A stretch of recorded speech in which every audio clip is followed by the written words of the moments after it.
I'm honestly so excited for this one. We have a really fascinating and, frankly, just deeply personal topic today. There really is. It's one of those topics that just hits home. Totally. Yeah. So we are looking at Awareness with Vanessa, specifically focusing on week 9. And the title of our exploration today is Why Your Brain Rejects Safety. Oh, such a good one. Right. And the subtitle is Surviving the Transfer Window. So to do this, we are pulling from this massive stack of source material today. Yeah, it's a big stack. It is. We're drawing directly from Vanessa Klinger's books. So I've got Time to Transform, Reality Reprogrammed, The Human Experience Universe, and The Secret Architecture poster. It is a dense, incredibly rich collection of material to work through. We are basically looking at human behavior through a very specific structural lens today. We really are. But, and this is important, before we get into the weeds of all that structure, I want to establish a non-negotiable foundational rule for our discussion. Oh, right, the disclaimer. Yes, the disclaimer. Because throughout these sources, Vanessa's framework uses a lot of very specific terminology. You were going to hear us reference, the simulation or corrupted code or programming. Right, which sounds very sci-fi. Exactly. So we need to be explicitly clear right up front. We are using the human experience framework purely as a powerful metaphor for our psychological programming. It's our internal operating systems. Yeah, we are definitely not making some literal, sci-fi claim that you are plugged into the matrix. No, not at all. We are talking about the architecture of your mind, your neural pathways, and really how your brain builds reality based on past experiences. Right. Okay, so with that established, let's unpack this. Okay. If you are listening right now, I want you to think about a very specific scenario. Okay, lay it on us. Have you ever, finally achieved exactly what you desperately wanted? So maybe it's a profound sense of peace or a genuinely healthy romantic relationship or, I don't know, perhaps true financial safety. Oh, yeah. The dream, right? The dream. But then instead of enjoying it, you suddenly feel completely panicked. Or worse, you actually start self-sabotaging the situation. Oh, wow. You finally get your boat into the safe harbor and your brain immediately starts trying to sink it. It is an incredibly frustrating human experience, and yet, it is practically universal. It's so common. We spend years, sometimes decades, fighting tooth and nail for stability. But the moment it actually arrives, our internal alarm bells just start ringing as if we are under attack. So why does that happen? Because if we consciously want peace, Yeah. we genuinely want it, why do our minds reject it so hard? Well, the overarching theme across all of Vanessa's work is that for many of us, our nervous system is fundamentally wired for chaos. Wired for chaos, wow. Yeah. It is a brilliant, albeit kind of tragic, survival mechanism. If you grew up in a chaotic environment, your brain had to learn to constantly scan the horizon for threats. It maps the chaos. Exactly. It maps the chaos. Yeah. So when you finally reach a state of safety or peace, your internal programming misinterprets that sudden lack of chaos as a dangerous anomaly. Wait, really? It thinks peace is the threat? Yes. Yeah. Because peace feels unpredictable. And to the primitive brain, particularly the amygdala, unpredictable equals dangerous. Oh, man. I think to really bring this to life, we have to look right at Vanessa's own backstory from the Human Experience manuscript. Oh, the Maplewood years. Yes. Yes. Because the text doesn't just talk about this theoretically. It describes her early years in a town called Maplewood, living with her mother, Angela. Right. And it paints a picture of a household defined by just relentless verbal and emotional chaos. Angela was bitter, she was unpredictable, and the environment was essentially a masterclass in walking on eggshells. And if you put a child in that environment, their nervous system has to adapt to the storm just to survive it. It has no choice. Exactly. You learn to read micro-expressions. You learn to anticipate the shouting before it even happens. You are physically and neurologically building an operating system designed exclusively for a war zone. Which brings up what Time to Transform calls the demolition phase. The book points out that when you consciously decide to elevate your life, when you decide to finally pack your bags and get out of Maplewood, so to speak, everything initially seems to completely unravel. It's terrifying. Jobs might be lost, relationships end, your current reality just kind of fractures. But why? You're trying to do something good. Why does everything break? Because The entire structure of your previous life was built on top of that chaotic operating system. When you decide you want peace, the old structure just cannot hold it. Right. It's incompatible. Totally. In the books, there's this fascinating narrative device, this figure named Malcolm Sinek. Oh, Malcolm's? Yeah, in the literal story of the books, he's a programmer trying to sabotage the simulation. But as a psychological metaphor, Malcolm Sinek represents our own inner saboteur. He is the cruel code. The cruel code. Yeah. But how does that cruel code actually manifest in daily life? Because, nobody wakes up and thinks, I'm going to execute my cruel code today. No, of course not. It manifests as familiarity. Yeah. Let's say you get into a healthy relationship where someone actually communicates openly and, doesn't yell. Sounds nice. It does. But your brain becomes so accustomed to the cruel code of hardship, like the silent treatments, the explosive fights, that this healthy communication feels deeply wrong. Because it doesn't match your historical data. Exactly. So Malcolm Sinek goes to work. You pick a fight over nothing. You push the person away. You blow up a perfectly good budget. Oh, geez. You recreate the chaos because your brain knows how to survive chaos. It does not know how to survive peace. It is so counterintuitive, but it makes absolute sense when you look at it through the lens of, somatic memory. I keep coming back to this analogy while reading the material. And if you're listening, picture this. It's like removing a heavy backpack after carrying it for miles and miles up a steep hill. Oh, that's a great way to put it. Right. Like you're finally at the top, you finally take off the weight, and you logically think you should feel totally relieved. Naturally. But instead, your body feels totally off balance. Like your posture is still physically hunched forward. Yeah, because it adapted. Exactly. Your muscles are still bracing for a weight that isn't there anymore, and you actually feel more unstable without the burden than you did with it. That perfectly captures the neuroscience of trauma and adaptation. When you are carrying that heavy backpack of hypervigilance, you know exactly how to walk, how to breathe, and how to operate under that specific crushing weight. You're an expert at it. Right. And when it's suddenly gone, the brain doesn't just say, oh, good, we're safe. The parasympathetic nervous system doesn't know how to engage. The brain says, the environment has changed, the rules of gravity have changed, and I don't know where the threats are coming from anymore. We need to panic. Exactly. We need to panic. So we just pick the heavy backpack right back up, we start a fight, we self-sabotage, because at least we know how to carry the weight. At least we are in control of the chaos. Yeah, we prefer the familiar hell to the unfamiliar heaven. Wow. That's bleak.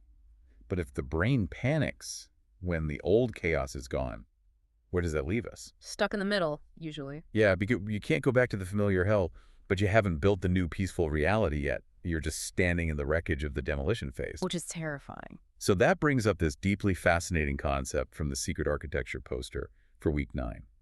And it focuses on what is called the transfer window. Right. The transfer window is essentially the psychological space between who you were and who you are becoming. Okay, so the in-between. Yes. And if we pull from the human experience universe, we find a very profound philosophical core to this transition. The text talks about a fundamental corruption in our internal architecture. Eruption? Yeah. Originally, we were designed as consciousness-observing experience.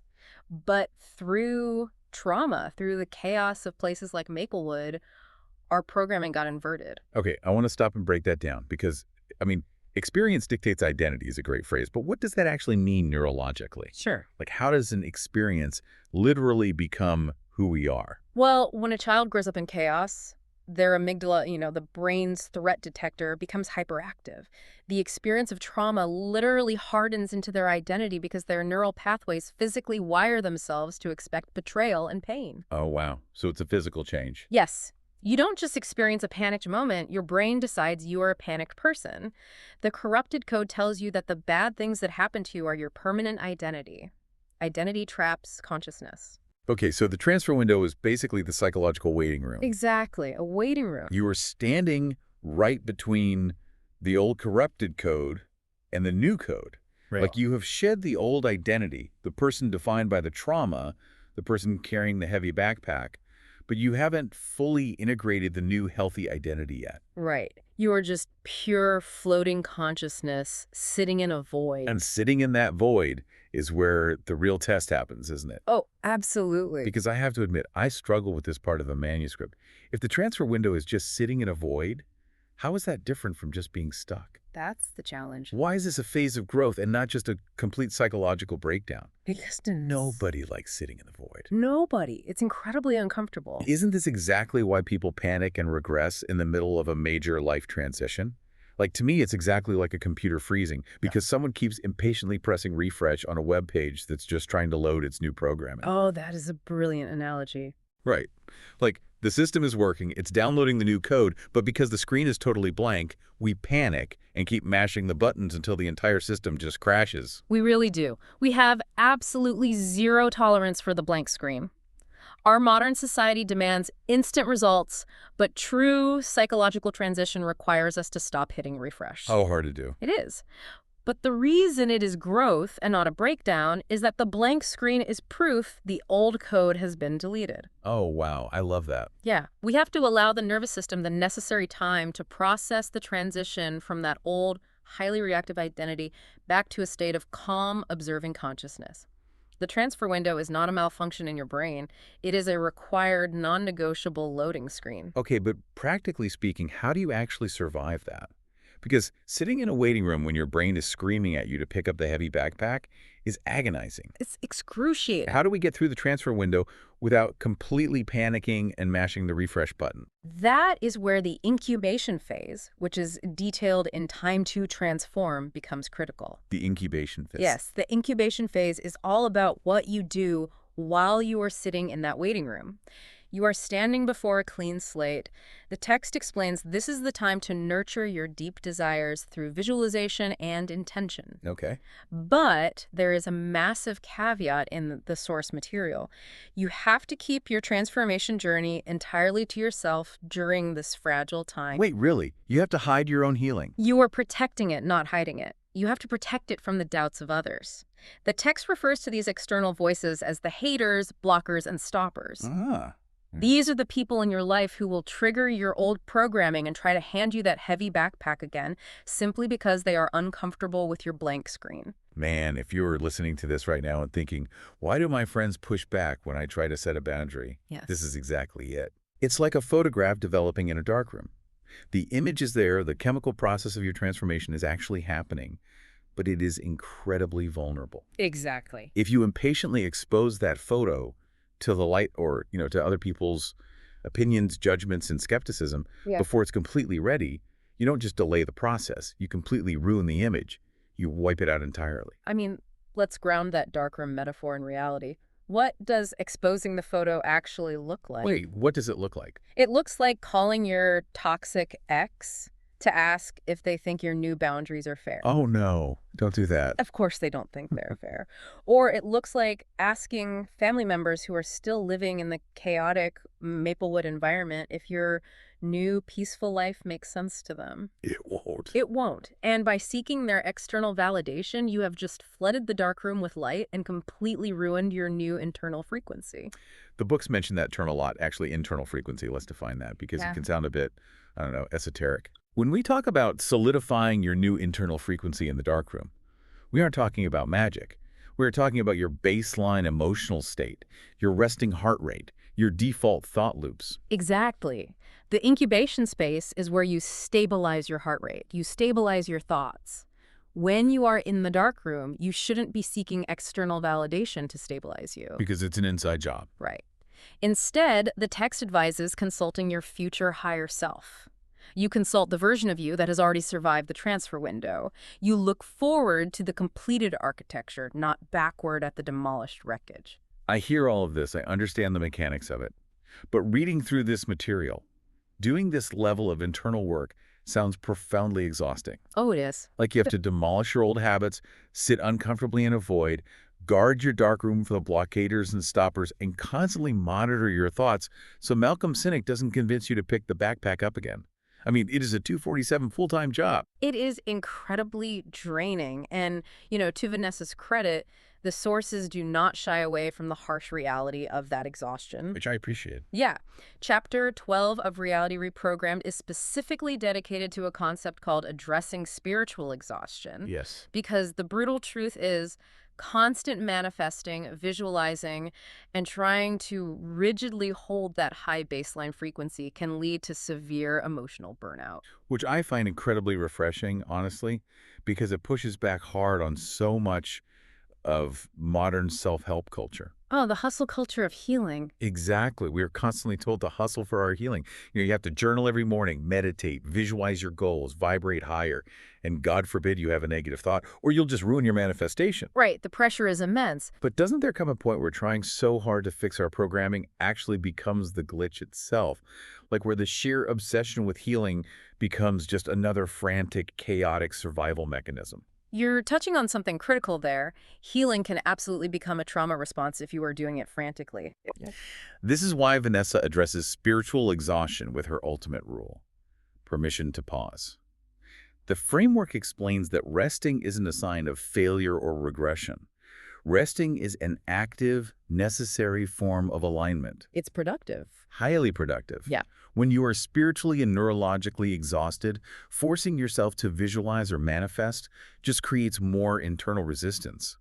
Your brain registers the forced healing as just another stressor, just another form of chaos. Wow. So it's like pressing the refresh button again, but disguising it as self-care. Yes, Oh. exactly that. There is actually a gentle permission script written directly into the text for these exact moments of burnout. This part. It says, I am allowed to rest. I do not need to fix, force, or figure it all out right now. That feels so good just to hear. Surrender and non-action are sometimes the only things that allow the parasympathetic nervous system to finally safely recalibrate. You have to trust that the new code is installing in the background, even if you are just lying on the couch staring at the ceiling doing absolutely nothing. That is such a profound relief to hear. The idea that doing absolutely nothing is sometimes the most productive, scientifically sound thing you can do for your internal architecture. It's about taking your foot off the gas so the engine can cool down. You take the pressure off the system so it can finally reboot. I love that. Yeah.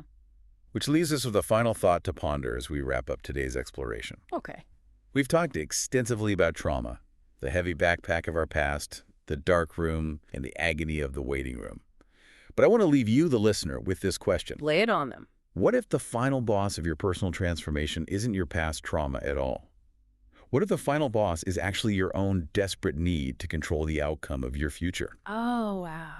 Like, what if true freedom isn't about perfectly reprogramming your mind, but simply taking your hands off the steering wheel for a minute, stopping hitting the refresh button, and just trusting the vehicle? That is an incredibly powerful place to leave it, and it strikes at the very heart of the transfer window.